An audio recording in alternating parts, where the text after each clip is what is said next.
Hey guys, this is Mega Retro Man, and I kind of wanted to talk about my time and my experience at the Seattle Retro Gaming Expo that happened just this previous week.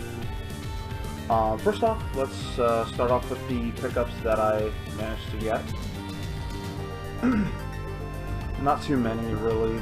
I had kind of a spending cap, and I reached it. So, first off, let's start off with some good old pro wrestling action. The WWF Raw and WWF Royal Rumble. And picked up a box copy of former Seattle Mariners baseball player Ken Griffey Jr. And the biggest thing that really, broke the bank and totally worth it, and I'm glad I finally have this in my possession. PowerFest 94. Finally got it. So happy I got this. I want to actually thank John Riggs of Rigged Games. Check out his YouTube. Just type in Rig, RIGG Games. You can also find him as a guest on Metal Jesus Rocks channel. So once again, John, thank you. John and I do talk a lot outside of Seattle Retro Gaming Expo and on social medias, and just we like to talk about a lot of random stuff. So it's cool. Got to meet a few people and see again a few people. Reggie of again Metal Jesus Rocks guest fame. Made so many connections. I met Barnacules. You can find him on Twitter and also YouTube at Barnacules Nerdgasm. Got to play Zero Gunner with him. Haven't played Zero Gunner before, and that was quite the experience. He was actually doing a little video recording, and what he managed to do in 3 continues, I managed to do in 1. Cave shooters, they help you on shoot 'em ups. Got to meet Gil Ruta, which he runs the Retrocast on Twitter, and it was super cool meeting him because he actually, going into my next topic, he was actually my partner in my very first panel, which was titled the Nintendo Competition Cards 101. So, like I said in my previous video, I was running a panel and offering advice and tips and tricks for the 1990 Nintendo World Championships and the 1992 Super Nintendo Campus Challenge. I'm going to be editing and working on a video with some friends of mine who helped film the panel, so look for that later on. And but yeah, it was great working with Gil.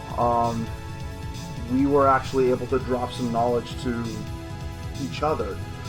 Managed to say some things about the games that he didn't know, and vice versa, some things that I didn't know. Got to talk about other world records, some other world records that I'm trying to go for, such as TNC surf designs for the Wooden Water Rage, which I don't think he took too kindly to that. He was just kind of like, who would do that? And it was like, me, I would do that. And there were a lot of other people that have done it too. I mentioned, I can't believe I mentioned this, to other people, but I'm currently working on being the Puss in Boots Perilous Great Adventure for the NES world record holder. Yeah. And the other one I'm kind of proud of is Bucky O'Hare for the NES.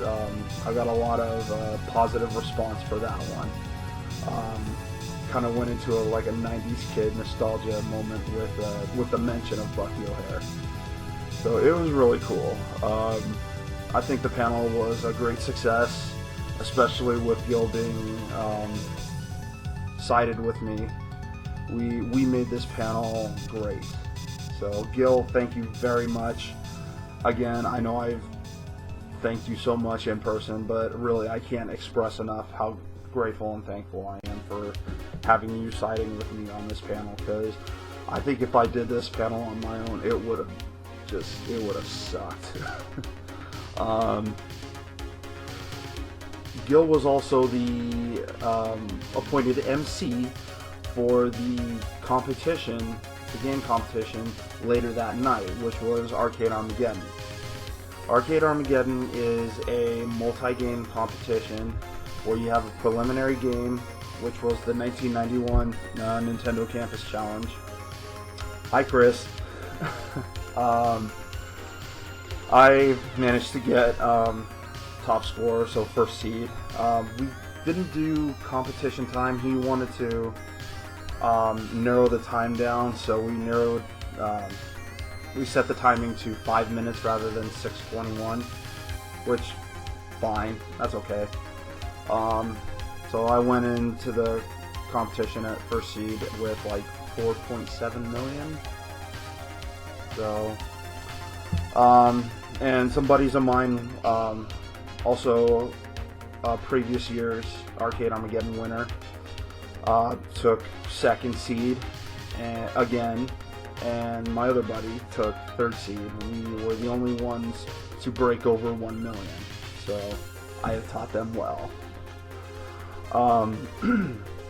So top 16 go into play Arcade Armageddon for the multiple games, which the listed games were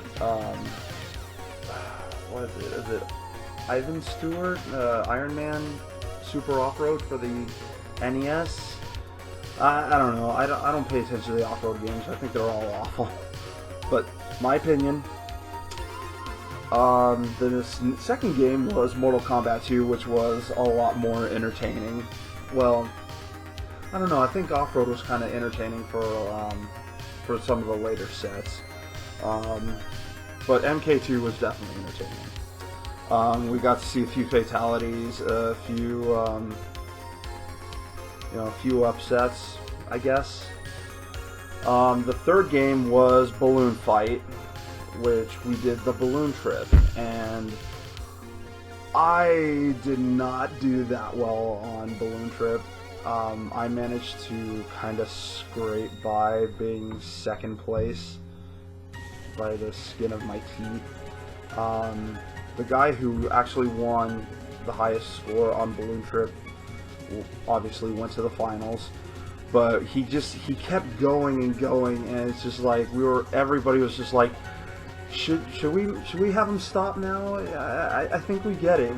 He's just gonna keep going. So after he reached 50,000, we just said, okay, you're good, you've made it, you've proven yourself. They actually had me go first on balloon trip, and I had like 16,000. It was a really bad run. Certainly not my best. And the third guy I don't think he broke 8,000, so obviously he didn't qualify. So the fourth runner, which was one of my good friends, he was, oh man, his run scared me, because his run was the one that was going to be the make it or break it. He was so close to beating my score, but he kind of fell short, and I went into the finals kind of at second seed, even though I went first seed into the competition. But it was something else. So final game was announced. It was ice hockey for NES. Now, Oh, stupid me. Once they announced that it was ice hockey, I had the biggest sinister grin that I could possibly put on me, you know, because I had done an ice hockey competition just a couple months ago, and I wound up winning, pretty, well, fairly easily. The scores were nowhere close to each other. There was like at least a 7-point gap in between scores at that competition. This competition, oh my god, this final match was just insane. This match was the toughest ice hockey match that I have ever been put in. His goalie game was just top notch. I made so many shots trying to get goals, and I managed to. He managed to. He didn't get as many opportunities to score goals as I did. I was the terror in the middle of the rink, and he was kind of the terror at the net. And we wound up, after 3 periods, we wound up tying 2-2, which goes into a shootout. The 4 characters on each team obviously gets a chance to shoot a goal.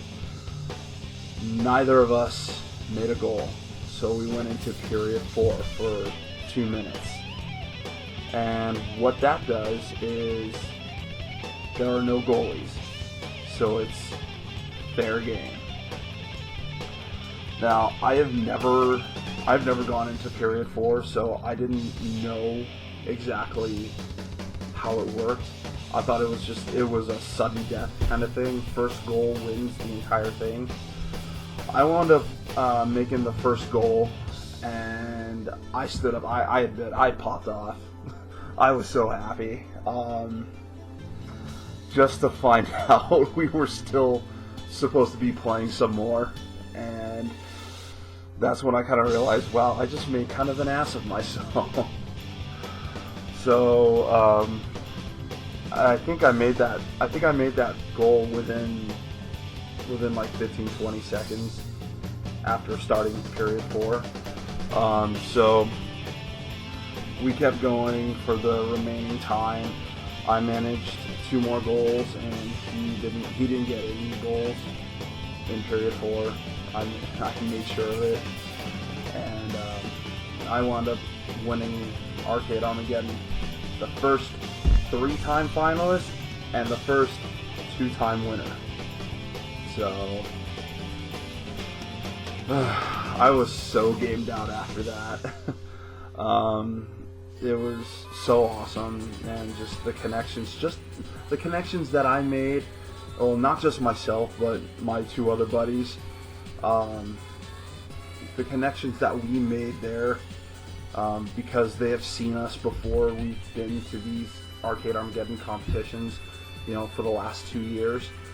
So they know us, and it's, you know, one guy said that, you know, because we're returning and because we're hyping everybody to come in and bring, you know, and do this competition, that we're bringing legitimacy to this competition, which was a cool thing to hear, because, you know, it was us. We were a part of that, and, you know, legitimate or not, we're taking it. That's just something just kind of stroke our egos. But it was a lot of fun. Yeah, it was a Saturday was just off the wall. It was so awesome, you know, doing everything that we did, picking up games, being a part of a live stream where I got to play Teenage Mutant Ninja Turtles Hyperstone Heist for the first time. And originally he wanted to do a competition with it, like a team competition, for, you know, whoever has the highest score after a full set of lives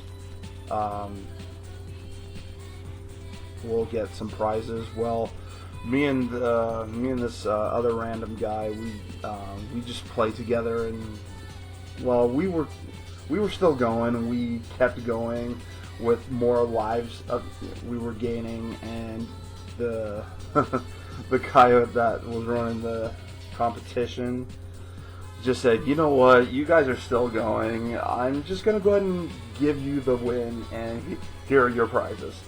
It was a lot of fun. And the other thing, you know, going back to making the connections, was that it was really nice to, you know, be introduced to other people, and they asked for my name, and you know, I gave them my real name, and they're like, oh, okay, and I said, oh, by the way, I go by Mega Retro Man, and once I said that, they were just like, oh, that's you, oh, dude, how are you? It's like I was a celebrity of sorts. So, but let's face it, I'm, you know, compared to a lot of the other people there, you know, Barnacules, John Riggs, Reggie, Metal Jesus Rocks, those kind of guys, I'm nothing compared to them. I'm really not. I'm just some average random Joe that just plays video games and just happens to be decent to good at them. That's all. You know, I don't find that I'm anybody special, but, you know, if I can get my name out there, so, you know, for other people to enjoy what I bring to the table, then, hey, that's a win in my book. So, that was really cool to, you know, make those kind of connections, and for those people out there on YouTube and Twitter to recognize my gamer tag, we'll say, my gamer handle, whatever you want to call it. So it was cool. It was wonderful. Seattle Retro Gaming Expo was, I think, for what it was kind of a last minute thing, which was it was good for what it was. The Living Computer Museum was really cool, seeing all the old computers that there were back in the day. I got my hands on Maniac Mansion for a Tandy 1000, and oh my god, I think after 10 minutes I just said, okay, I'm done. It was super slow.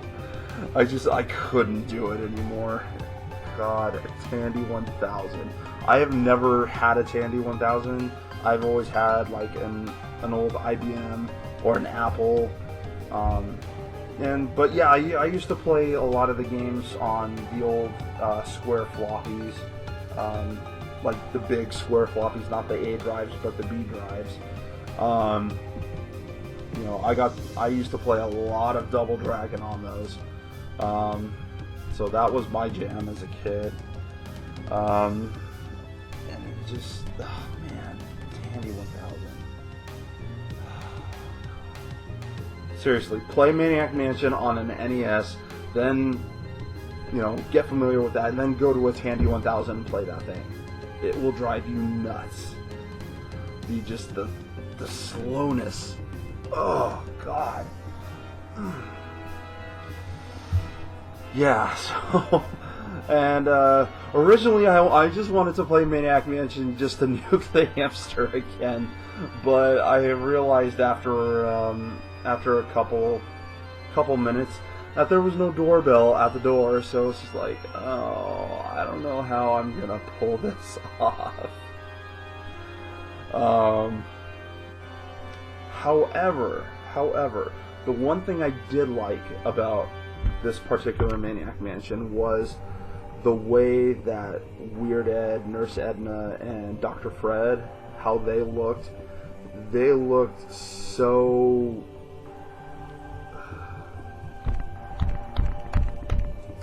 You know, I'm gonna be nice, and I'm not gonna say it. So, but yeah, just you can see how just disgusting they look.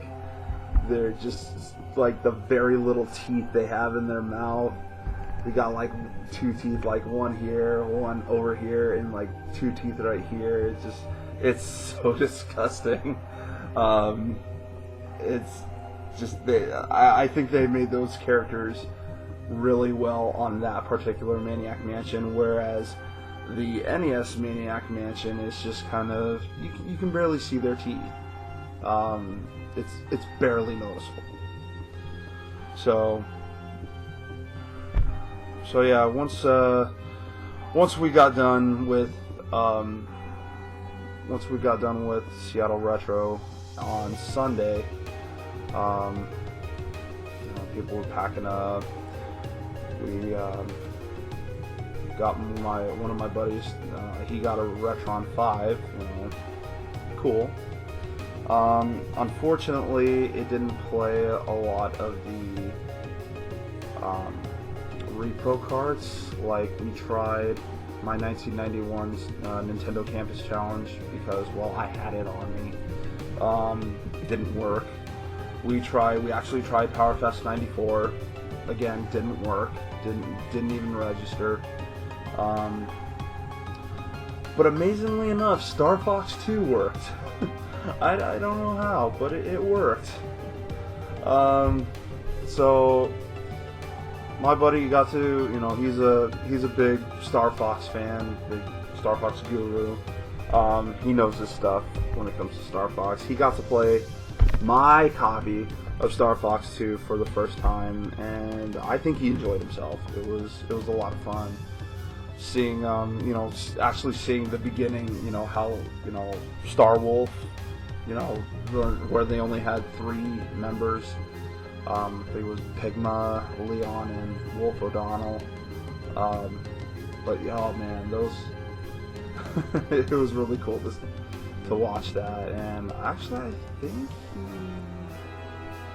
I think he beat Star Fox 2. I don't remember. I think he shut it off because he wanted to check out to make sure that his other games registered just fine, and which they did. Yeah, it was just a lot. This weekend was such a blast, and but that's really all I have for Seattle Retro Gaming Expo.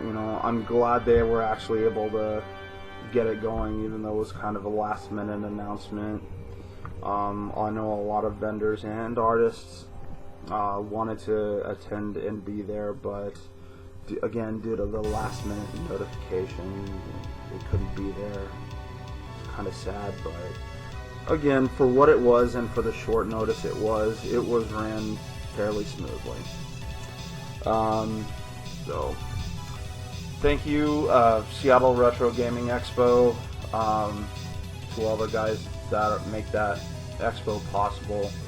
You guys did a fantastic job for a last minute event. The live music was phenomenal. Red Martian was awesome. Icarus Kid, always a great person. He and I talk on social media every so often. A few other, 2 other acts I didn't catch their name. I know my buddies did, but they were really good too. And just, we made Arcade Armageddon work. It was fun. Just everything about that just went really well, I thought. So, thanks for watching. I'll be having some more videos of gameplay later on.